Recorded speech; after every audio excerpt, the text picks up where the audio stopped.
Ici, on a un tas de déchets non recyclables.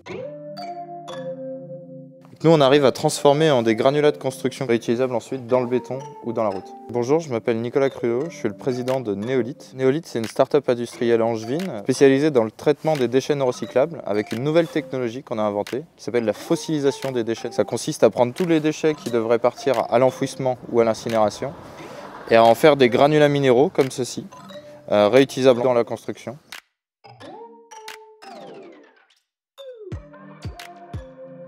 Alors ces granulats, ils sont utilisés au même titre que des granulats de carrière, donc pour faire de la route, pour faire des bétons. Aujourd'hui, on ne fera pas des viaducs tout de suite, mais on peut les utiliser dans déjà un bon nombre de bétons. Donc là, typiquement, vous avez une bâche plastique, des morceaux de plastique dur. Là, vous avez une très belle chaussure. Et comme souvent, vous avez des petits morceaux de bois, accompagnés de petits morceaux de carton également. Tous ces déchets-là ne peuvent plus être recyclés parce que soit ils sont trop petits pour les opérateurs de tri, soit ils sont trop souillés ou trop mélangés pour pouvoir en tirer des matières pures. Donc là, le tas de déchets, on va le faire rentrer dans la trémie, il va pouvoir être convoyé jusqu'au fossilisateur. Le flux de déchets arrive par ici. Il va subir une première grande étape qui est une étape de broyage. Ça va devenir une véritable petite farine. On va pouvoir arriver dans la deuxième phase qui est la phase de liaison.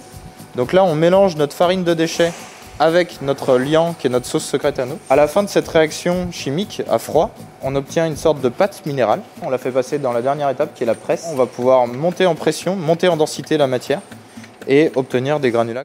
Alors un granulat comme ça, c'est 80% de la masse des déchets et 20% notre fameux liant qui permet la fossilisation. Alors un fossilisateur standard comme celui-ci, il est prévu pour 10 000 tonnes par an de capacité de traitement de déchets. On pense d'ici la fin de l'année pouvoir livrer 5 à 10 fossilisateurs. Et notre objectif à horizon 2027, c'est de pouvoir avoir traité 2 millions de tonnes de déchets. Alors en France, on produit à peu près 30 millions de tonnes de déchets qui vont être enfouis ou incinérés chaque année. Et nous, on a calculé avec Neolith que si demain on traitait toutes ces 30 millions de tonnes, on pourrait réduire d'à peu près 7% les émissions françaises de CO2, toute industrie confondue.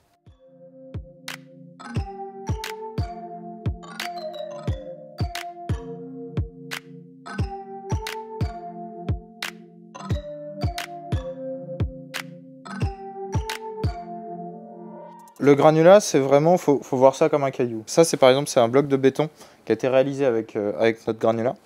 Les granulats plus sombres, là, c'est les nôtres. Et donc, nous, on a remplacé une partie des granulats naturels. Le but de nos recherches ici, c'est de démontrer qu'on ne vient pas altérer la résistance du béton. C'est pour ça qu'on remplace finalement assez peu en pourcentage par rapport aux granulats naturels.